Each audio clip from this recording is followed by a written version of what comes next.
welcome my dear students. I am Vivek in front of you. बेटा जिंदगी की एक सच्चाई है कि जिंदगी के हर एक पल में केवल एक चीज है और वह है संघर्ष, जिसे आप स्ट्रगल कहते हैं। बेटा संघर्ष करने वाला इंसान एक ना एक दिन अपनी मंजिल को पा जाता है, इसलिए संघर्षों से आप कभी ना घबराएं। हमारा आज का मैसेज यही था। आज की हमारी टॉपिक होगी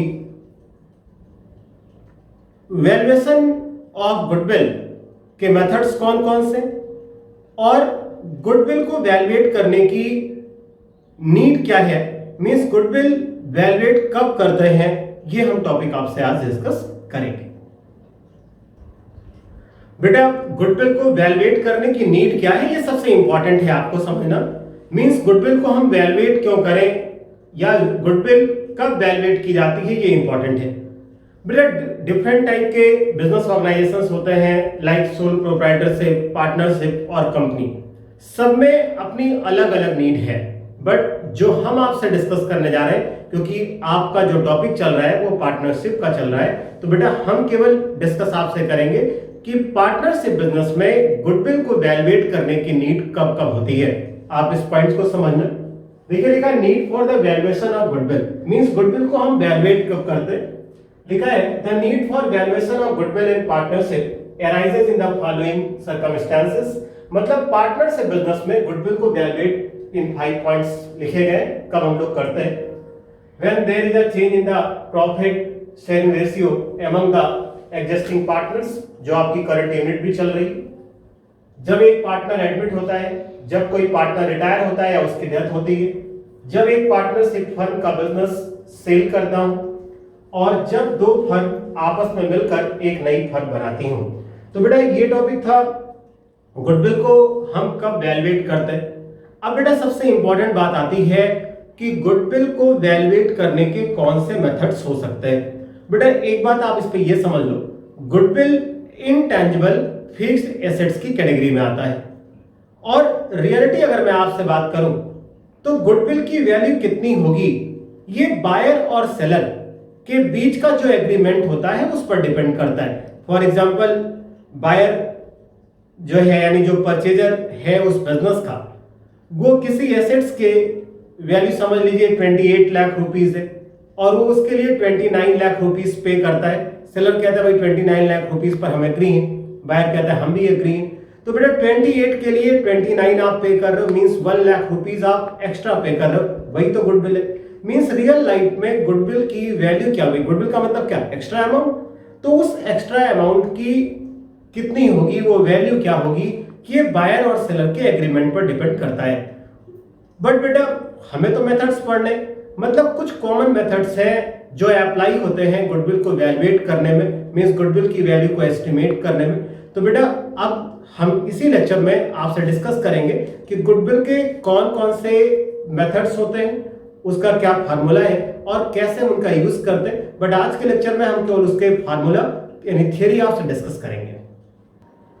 बेटा टॉपिक है methods of valuation of goodwill.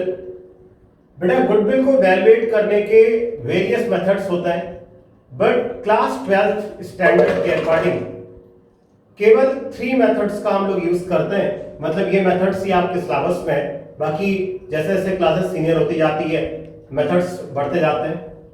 उसमें एक है आपका एवरेज प्रॉफिट मेथड, एक है सुपर प्रॉफिट मेथड और एक है कैपिटलाइजेशन मेथड। बेटा एक बात बता दूं, जो ये कैपिटलाइजेशन मेथड है आपका, ये एवरेज और सुपर पर ही बेस्ड है। अब बेटा एक सबसे इंपॉर्टेंट बात आप समझना कि अगर हम एवरेज प्रॉफिट और सुपर प्रॉफिट इन दोनों को अच्छे से सीख लें तो कैपिटलाइजेशन मेथड में हमको कोई प्रॉब्लम नहीं पड़ेगी। बेटा हम टॉपिक को स्टार्ट कर रहे हैं, उसके पहले मैं आपको एक बहुत इंपॉर्टेंट बता दूं, ये जो टॉपिक है वो इंपॉर्टेंट होने के साथ साथ बहुत ही इजी टॉपिक है। थ्योरी आप बहुत मन लगाकर समझना, बहुत ही अच्छा आपको समझ में आएगा। अब बेटा कंटेंट है एवरेज प्रॉफिट मेथड, इसमें भी 2 आता है, एक सिंपल एवरेज और एक वेटेड एवरेज। हम हर एक चीज डिस्कस आपसे करेंगे कि दोनों में कौन सा सुपीरियर है, कब किसका यूज किया जाता है, वैल्यू किसमें कैसे आती है, कौन सा साइंटिफिक है, हर एक बात बेटा मैं आपको बताऊंगा, बट जैसे जैसे थोड़ा टॉपिक आगे बढ़ने दें वैसे वैसे समझ में आएगा। अब बेटा सुपर प्रॉफिट में कोई मेथड नहीं होता, कैपिटलाइजेशन के ये दो मेथड्स हैं। बेटा एक इंपॉर्टेंट बात आपसे कह लूं, यहाँ पे एक वर्ड प्रॉफिट दिया है, तो देखो हम इस टॉपिक को आपसे डिस्कस करें या आपको बताएं, उसके पहले हम ये चाहेंगे कि हम इन टॉपिक को डिस्कस करने से पहले सबसे पहले मैं आपको बता दूं कि ये जो प्रॉफिट लिखा है ना, एवरेज प्रॉफिट, सुपर प्रॉफिट, तो क्वेश्चन अराइज होता है कि ये प्रॉफिट होगी कौन सी। आप याद करो जब आप क्लास 11th में थे, फाइनल अकाउंट्स आप प्रिपेयर करते थे, तो आपके पास ग्रॉस प्रॉफिट भी था, ऑपरेटिंग प्रॉफिट भी था, नेट प्रॉफिट भी था।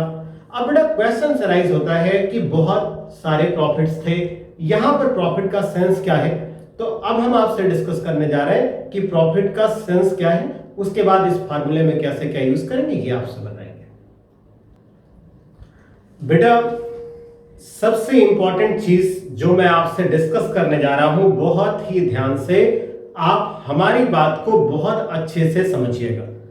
आप ये कंफर्म मान लो कि आपको ये थ्योरी समझ में आ गई तो न्यूमेरिकल्स में आपको कोई प्रॉब्लम अराइज नहीं होगी। बेटा हमने अभी आपसे कहा कि मेथड्स में average profit method, super profit method है, उसमें एक वर्ड बेटा प्रॉफिट आया है। हमने आपसे कहा कि पहले हम आपको डिस्कस कर लें हम आपसे कि प्रॉफिट का सेंस क्या है, क्योंकि प्रॉफिट ग्रॉस प्रॉफिट भी होती है, ऑपरेटिंग भी होती है, नेट प्रॉफिट भी होती है। अब बेटा एक बात आप समझो, यहां पर यानी गुडविल को वैल्यूएट करने में हम जिस प्रॉफिट को कंसीडर करते हैं वो प्रॉफिट आपकी होती है नॉर्मल प्रॉफिट। अब बेटा आपके मन में एक क्वेश्चन आएगा कि हमने तो नॉर्मल प्रॉफिट कभी पढ़ा ही नहीं। बेटा ये सच्चाई है, नॉर्मल प्रॉफिट कहीं अलग से नहीं पढ़ाया जाता। नॉर्मल प्रॉफिट को फाइंड करने के लिए हमें कुछ एडजस्टमेंट्स करने पड़ते हैं, फिर हमें नॉर्मल प्रॉफिट की फिगर मिल जाती है।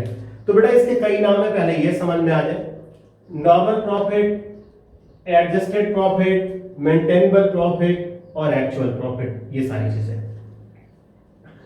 बेटा हम क्वेश्चंस नेट प्रॉफिट से सॉल्व करेंगे, मींस क्वेश्चन में जैसे नेट प्रॉफिट दी होगी तो उस नेट प्रॉफिट से कैसे आप नॉर्मल प्रॉफिट फाइंड करेंगे या मेंटेनेबल प्रॉफिट फाइंड करेंगे या एक्चुअल प्रॉफिट फाइंड करेंगे, ये सबसे इंपॉर्टेंट है। अब बेटा आप एक बात ध्यान दो, आप अपने माइंड को थोड़ा सा बैक लेकर जाइएगा और सोचिएगा जब आप प्रॉफिट लॉस पढ़ रहे थे तो आपको याद होगा trading and profit loss account आप लिखते थे। बेटा बहुत ध्यान से सुनना बात को, मैं आप trading and profit loss account लिखते थे, पहला पोर्शन ट्रेडिंग का था, दूसरा प्रॉफिट एंड लॉस अकाउंट का था। ट्रेडिंग में आपको ग्रॉस प्रॉफिट मिलती थी और प्रॉफिट लॉस से आपको नेट प्रॉफिट मिलती थी। बेटा आपको बताया कि प्रॉफिट लॉस अकाउंट के डेबिट में आप बिजनेस के एक्सपेंसेस को लिखते थे और क्रेडिट साइड में बिजनेस के इनकम को लिखते थे। लेकिन बेटा आपने एक चीज नोटिस किया होगा कि जब आप प्रॉफिट लॉस के डेबिट में लॉस को या एक्सपेंस को आप लिखते थे तो वो एक्सपेंस और लॉस ऐसे होते थे जो आपके बिजनेस की रेगुलर एक्टिविटी से बिलोंग करते थे और कुछ ऐसे भी होते थे जो बिजनेस की रेगुलर एक्टिविटी से बिलोंग नहीं करते थे। अब एग्जांपल आप समझो, सैलरी, रेंट, कमीशन, इंटरेस्ट, ये बेटा वो थे जो बिजनेस की रेगुलर एक्टिविटी से बिलोंग करते थे। लेकिन आपको याद होगा loss by fire, loss by theft, loss on sale of fixed assets, ये सब भी आप प्रॉफिट लॉस के डेबिट में लिखते थे। लेकिन बेटा आप खुद सोचो, क्या बिजनेस में आग रोज लगती है? क्या बिजनेस में चोरी रोज होती है? क्या बिजनेस में fixed assets like land, building, plant, machinery रोज सेल किया जाता है? आपके मन में एक जवाब आएगा नहीं। तो बेटा एक बात कंफर्म है, loss on sale of fixed assets, loss by fire, loss by theft, ये प्रॉफिट लॉस के डेबिट में तो लिखा गया क्योंकि वो नॉमिनल अकाउंट है और डेबिट में एक्सपेंसेस एंड लॉसेस आते हैं। लेकिन एक सबसे इंपॉर्टेंट बात समझना, ये जो हमने तीन नाम बोले आपसे, loss by fire, loss by theft और loss on sale of fixed assets, बेटा ये तीन चीज ऐसे हैं जो बिजनेस की रेगुलर एक्टिविटीज से बिलोंग नहीं करते।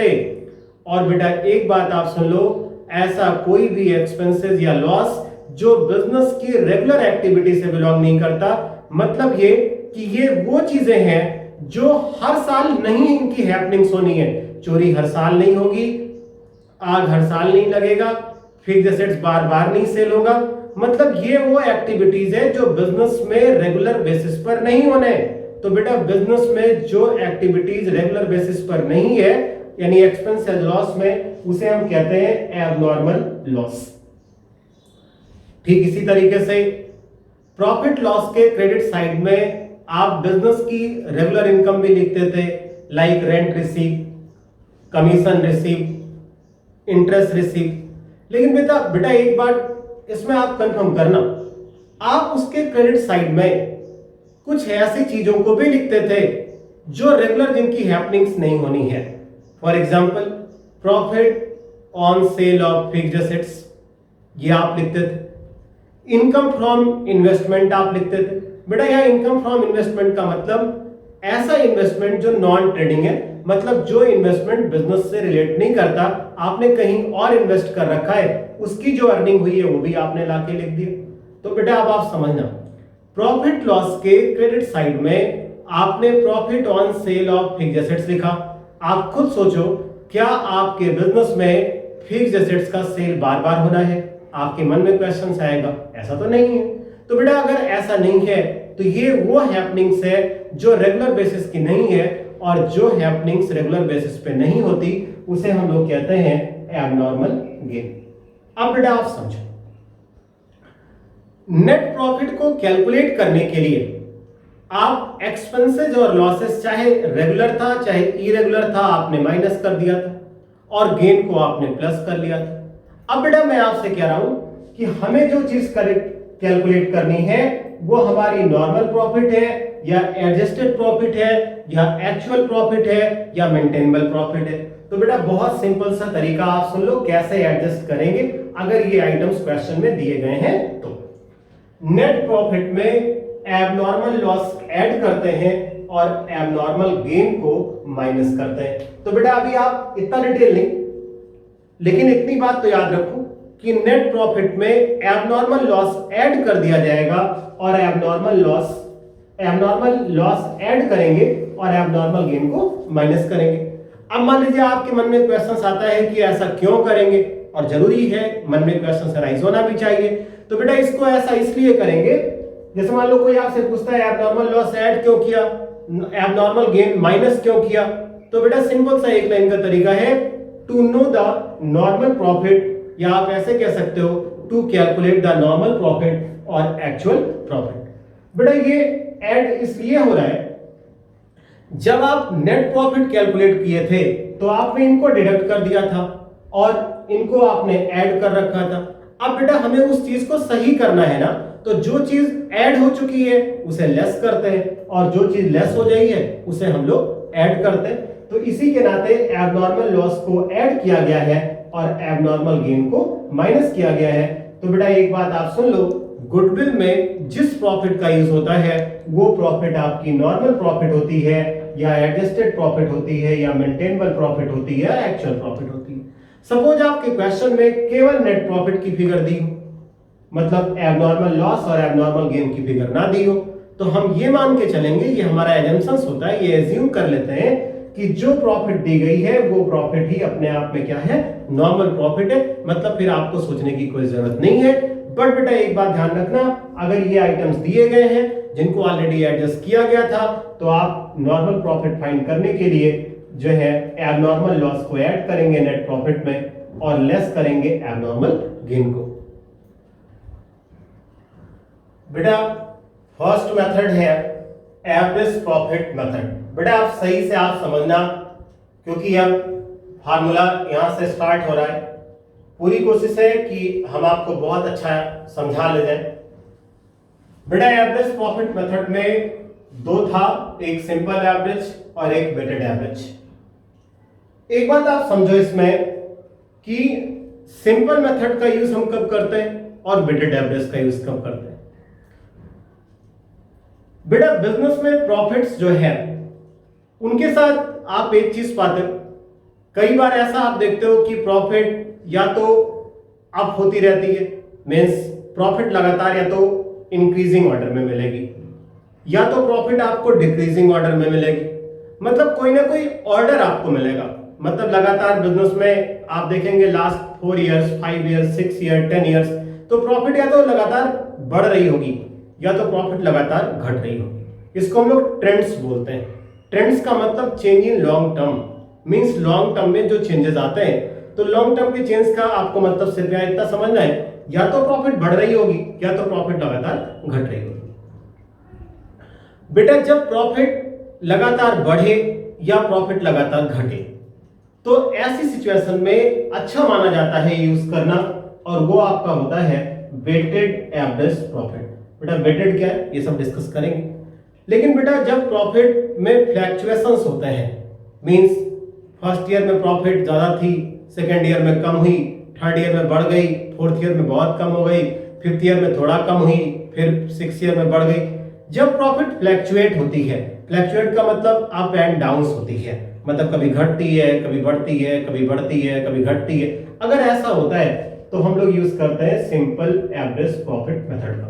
तो बेटा आपके एग्जामिनेशन के पॉइंट से, आपके नॉलेज के पॉइंट से एक थ्योरी आप कंफर्म करो, सबके लॉजिक आपको बताऊंगा, सोचने की कोई जरूरत नहीं है, सिर्फ जितना कह रहा हूं उतना ध्यान से आप समझो। सिंपल एवरेज मेथड का यूज तब करते हैं जब प्रॉफिट में फ्लैक्चुएशंस होता है, means profit up and down होती है।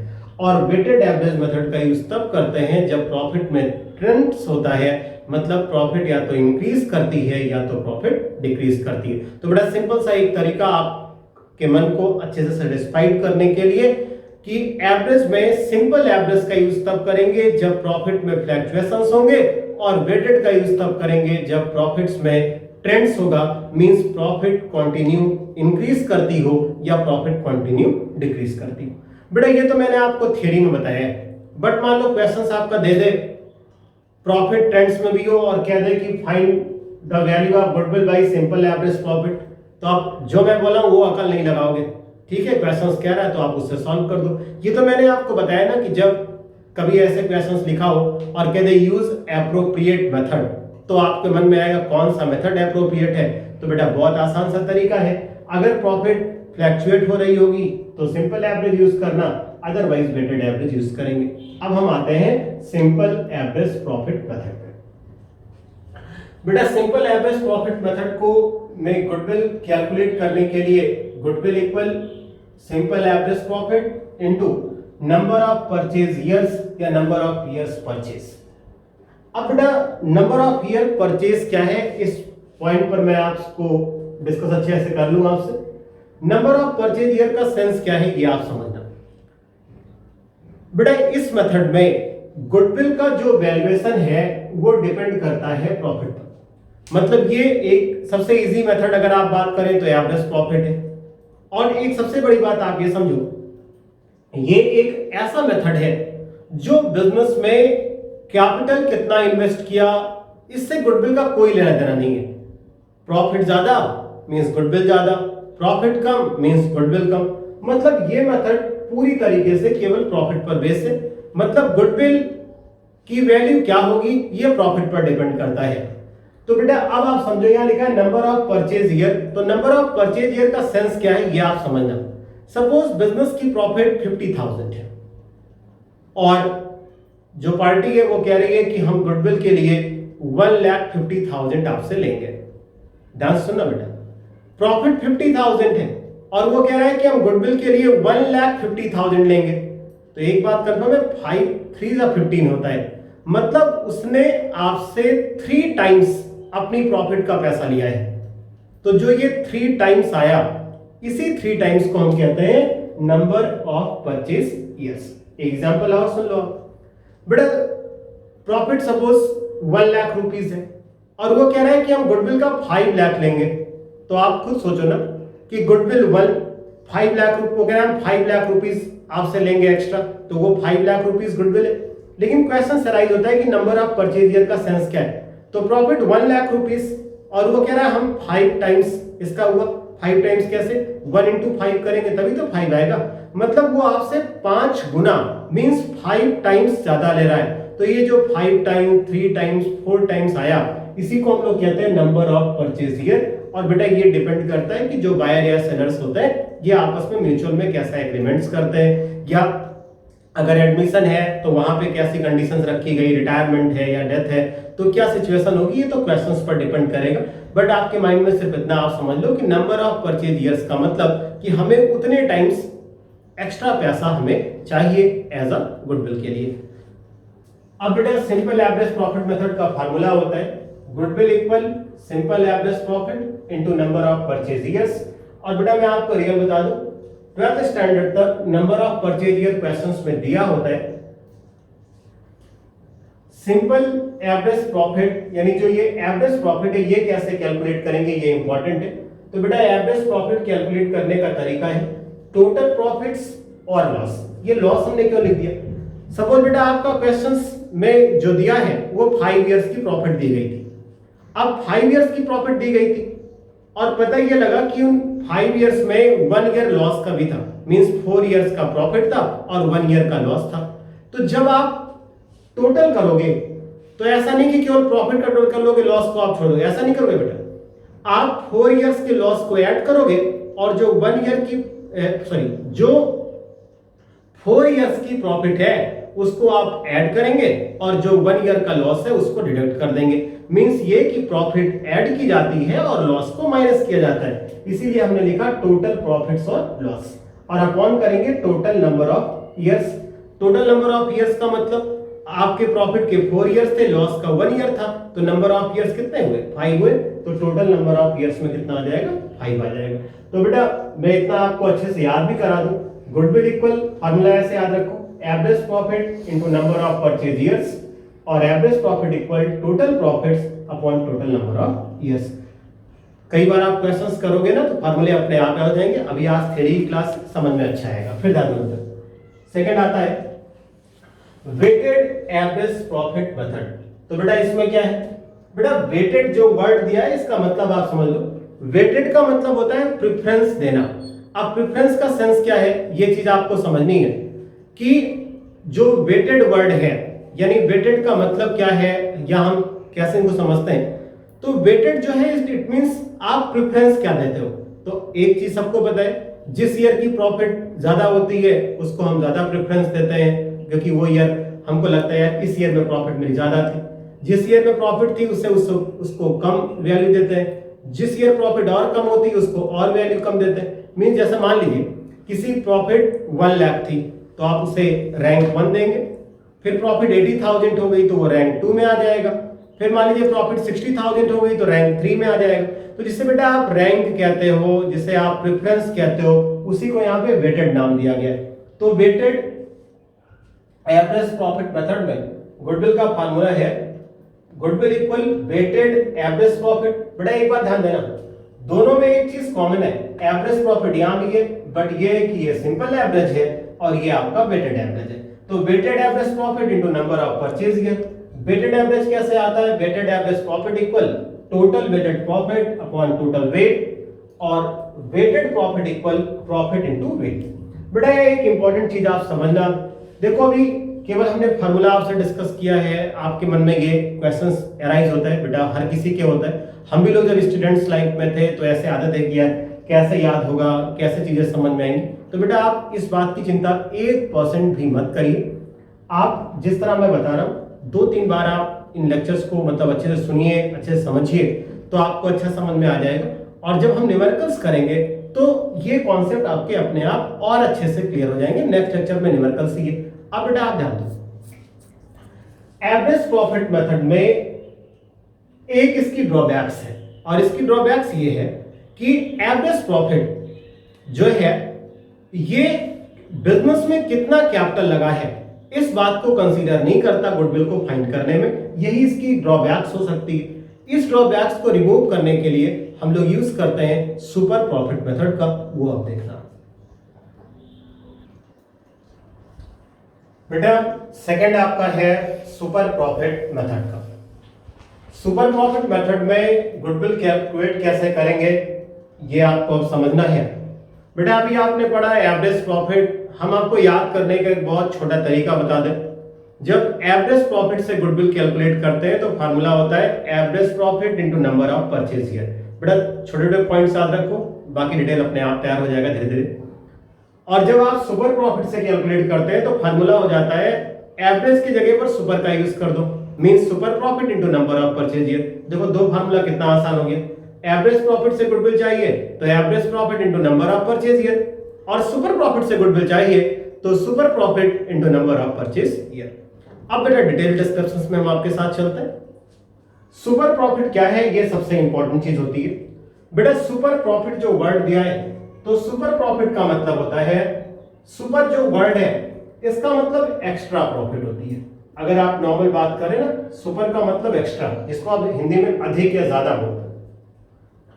सुपर प्रॉफिट इक्वल होता है average profit minus normal profit, यानी एवरेज प्रॉफिट से नॉर्मल प्रॉफिट को हम माइनस कर दें तो हमें मिल जाएगा सुपर प्रॉफिट। बेटा एवरेज प्रॉफिट कैसे आती है, अभी आपको ने ठीक पहले पढ़ा है, एक बार मैं फिर से बोल दे रहा हूं, total profits upon total number of years. अब बेटा यह इंपॉर्टेंट चीज आती है, नॉर्मल प्रॉफिट कैसे कैलकुलेट किया जाएगा। तो इसका फार्मूला होता है नॉर्मल प्रॉफिट इक्वल होगा capital employed into normal rate of return upon 100। अब बेटा इन सब चीजों को हम एक एक करके आपसे डिस्क्राइब करेंगे। कैपिटल एम्प्लॉयड के बेटा कई नाम हैं, वो नीचे दिया है। कैपिटल एम्प्लॉयड कोई कहता है, कोई कैपिटल इन्वेस्टेड कहता है, कोई नेट एसेट्स कहता है। बेटा नेट एसेट्स और कैपिटल इन्वेस्टेड आपको नाम ठीक लग रहा होगा क्योंकि फैमिलियर है। कैपिटल एम्प्लॉयड थोड़ा सा आपको लगता होगा कि पता नहीं कहां से नाम आ गए, तो ठीक है आप इन नामों को याद रखें। बेटा कैपिटल एम्प्लॉयड, कैपिटल इन्वेस्टेड या नेट एसेट्स को कैलकुलेट करने के दो मेथड्स होते हैं। एक आपका एसेट साइड अप्रोच होता है और एक आपका लायबिलिटी साइड अप्रोच होता है। क्वेश्चन से राइज होता है कि हम दोनों में से किसका यूज करेंगे। बेटा बहुत आसान तरीका, क्वेश्चंस में एसेट्स की इंफॉर्मेशन दी हो तो एसेट साइड अप्रोच यूज करिए, और क्वेश्चन में लायबिलिटीज के आइटम्स दिए हो तो लायबिलिटी साइड अप्रोच का आप यूज करेंगे। अब बेटा एसेट साइड अप्रोच में कैपिटल इन्वेस्टेड निकालने का तरीका होता है total assets minus outside liabilities, और इस साइड में यानी लायबिलिटी साइड में इसका तरीका है capital plus profit plus reserve plus long term liabilities. बेटा आउटसाइड लायबिलिटीज जो है इसमें आपका क्रेडिटर्स आता है, बिल्स पेएबल आता है, आउटस्टैंडिंग एक्सपेंसेस आते हैं। तो जो आपके क्रेडिटर्स है, बिल्स पेएबल है, आउटस्टैंडिंग एक्सपेंसेस है, ये सारी चीजें मेनली बेटा यहाँ पे आउटसाइड में दोनों चीजें हो जाती हैं। मैं आपको और क्लियर कर दूं, यहाँ पे आउटसाइड लायबिलिटीज को आप केवल इतना समझना कि आउटसाइड लायबिलिटीज का मतलब जो मैं आपसे बोल रहा हूं वो केवल आपके लिए करंट लायबिलिटीज से है। उसका रीजन है क्योंकि आउटसाइड लायबिलिटीज में लॉन्ग टर्म शॉर्ट टर्म दोनों हो जाते हैं, तो हमारा जो मतलब है वो केवल और केवल शॉर्ट टर्म यानी लॉन्ग टर्म लायबिलिटीज से। तो बेटा एक बार पूरी चीज को आप फिर से अच्छे सुनो। कैपिटल एम्प्लॉयड के कई नाम है, capital employed, capital invested, net assets. इसमें एसेट साइड अप्रोच है और लायबिलिटी साइड अप्रोच है। एसेट साइड अप्रोच में total assets minus outside liabilities, और इसमें capital reserve profits plus long term liabilities. दोनों में किसका यूज करेंगे ये डिपेंड करेगा क्वेश्चंस में इंफॉर्मेशन किसकी दी है। और बेटा नॉर्मल रेट ऑफ रिटर्न जो दिया है, नॉर्मल रेट ऑफ रिटर्न का सेंस होता है कि जो हमारे ही तरीके से बिजनेस करते हैं उनकी अर्निंग का परसेंटेज क्या है। फॉर एग्जांपल जैसे ओडा है और रिलायंस है, तो ओडा कितने परसेंट अपने कैपिटल पे अर्न कर रही है और रिलायंस कितना अर्न कर रही है। तो अगर ओडा रिलायंस के बारे में पता करती है तो वो नॉर्मल रेट ऑफ रिटर्न है, और अगर रिलायंस ओडा के बारे में पता करती है तो वो उसके लिए नॉर्मल रेट ऑफ रिटर्न है। तो नॉर्मल रेट ऑफ रिटर्न का मतलब सिमिलर बिजनेस करने वाले लोग कितनी परसेंट अर्निंग करते हैं वो हम लोग इसमें एस्टिमेट करते हैं। अब बेटा एक चीज में इंपॉर्टेंट आप सुन लो, अगर कभी आपकी नॉर्मल प्रॉफिट की वैल्यू ज्यादा हो जाए, किससे, एवरेज प्रॉफिट से, तो सुपर प्रॉफिट फिर नहीं आएगा, तब तो सुपर लॉस आने लगेगा। और एक बात ध्यान देना, सुपर लॉस यानी लॉस की सिचुएशन में गुडविल का कैलकुलेशन होगा ही नहीं, क्योंकि टॉपिक का नाम सुपर लॉस मेथड नहीं है, टॉपिक का नाम सुपर प्रॉफिट मेथड है। बेटा एक बात मैं आपसे बहुत क्लियर कह दूं, अभी आज आपको ये लग रहा होगा कि बहुत सब मिक्स हो गया, बड़ा कॉम्प्लेक्स लग रहा होगा, बट बेटा ऐसा है नहीं। कॉम्प्लेक्स लगने का रीजन ये है कि हम थियरी पे थियरी आपसे डिस्कस किए जा रहे हैं। बेटा मैं आपको एश्योर करता हूं कि आप चिंता एक भी परसेंट मत करिए। इस टॉपिक के बाद यानी मेथड्स के बाद हम एक एक का प्रैक्टिकल क्वेश्चंस आपसे डिस्कस करेंगे और आप यकीन मानिएगा आपको बहुत अच्छा समझ में आएगा। अब आप पहले थर्ड मेथड का फार्मूला देख लो। बेटा गुडविल को वैल्यूएट करने का थर्ड मेथड है कैपिटलाइजेशन मेथड, और इसमें दो चीज आती है। बेटा एक बार बता दो, जो कैपिटलाइजेशन वर्ड है, कैपिटलाइजेशन का मतलब होता है किसी भी वैल्यू का 100%। इसको मैं आपको ऐसे समझा भी दे रहा हूं, किसी भी चीज की वैल्यू का 100% का सेंस क्या है ये आप समझ लो, वही कैपिटलाइजेशन होता है। सपोज कोई आपसे कहता है 10% के अकॉर्डिंग, यानी जो 10% है उसकी वैल्यू 1000 है, मतलब ये हुआ कि 1000 इज इक्वल टू 10%। तो अगर हमें इसे 100 में कन्वर्ट करना हो तो बेटा 1000 इंटू 100 अपॉन 10 हो जाएगा। 100 अपॉन 10 इसलिए क्योंकि देखो ये 1000 की वैल्यू कितनी है 10%, तो 1000 अपॉन 10, तो बेटा इसके नीचे अपॉन 100 करोगे तो वो चीज मल्टीप्लीकेशन में चली जाएगी। फिर जब आप इसे कैंसिल कर देंगे तो ये 10,000 आ जाएगा। मतलब ये हुआ कि 10% की वैल्यू 1000 थी, तो 100% की वैल्यू जो होगी वो आपकी 10,000 होगी। तो बेटा जो ये 10,000 वैल्यू है मतलब ये पूरी वैल्यू है, और इसी को हम लोग कहते हैं कैपिटलाइजेशन। तो बेटा इतना आप समझ लो, कैपिटलाइजेशन का मतलब होल वैल्यू यानी कंप्लीट वैल्यू, पूरी वैल्यू। फिलहाल टॉपिक्स पर आते हैं, क्वेश्चंस आएगा तो और अच्छा डिस्कस करेंगे। कैपिटलाइजेशन में दो है बेटा, एवरेज और सुपर का। तो इसका फार्मूला है average profit into 100 upon normal rate of return minus net assets, और सुपर प्रॉफिट से है super profit into 100 upon normal rate of return. बेटा एक बात आप यहां कंफर्म कर लो, अगर आपने कैपिटलाइजेशन से क्वेश्चंस किया है, चाहे आप एवरेज से करिए और चाहे आप सुपर से करिए, दोनों के आंसर एक आएंगे। हमें नहीं कह रहे कि एवरेज प्रॉफिट और सुपर प्रॉफिट और कैपिटलाइज सबके आंसर एक, ऐसा मैं नहीं कह रहा हूं। मैं ये कह रहा हूं कैपिटलाइजेशन के इन दोनों के जो आंसर आएंगे, मतलब एक क्वेश्चंस को चाहे आप एवरेज प्रॉफिट कैपिटलाइजेशन करके सॉल्व करिए, चाहे सुपर प्रॉफिट कैपिटलाइजेशन से सॉल्व करिए, दोनों के आंसर में कोई चेंजेस नहीं आएंगे। तो बेटा ये था गुडविल को कैलकुलेट करने के 3 इंपॉर्टेंट मेथड्स। बेटा मैं फिर से अपनी बात को रिपीट कर रहा हूं कि ये जो लेक्चर्स हमने आपको डिलीवर्ड किया, जो हमने बताया, मैं नहीं कह रहा कि आपको 100% समझ में आया होगा, ये इम्पॉसिबल है। उसका रीजन है क्योंकि थ्योरी लगातार ऐसे बताती है, जो है बताई गई आपको। बेटा जब इससे न्यूमेरिकल एक दूसरे से लिंक होगा ना तो अच्छा समझ में आएगा। इसलिए मैं आपसे कह रहा हूं इस थ्योरी को आप मन से अच्छे से पढ़िए, खूब मन लगाइए। जब हम इसके न्यूमेरिकल्स पर आएंगे तो एक बार फिर एक एक टॉपिक को, ये मेरा वादा है आपसे बेटा, एक एक टॉपिक को थ्योरी आपको पहले बताऊंगा, फिर उससे रिलेटेड उसका न्यूमेरिकल्स बताऊंगा, और तब तक आपको जो है सिखाते हम रहेंगे, या तब तक आप हमसे पूछते रहिए, क्वेरी करते रहिए, जब तक आपको एकदम अच्छे से समझ में ना आ जाए। ओके बेटा, आज के लिए बस इतना ही। All the best.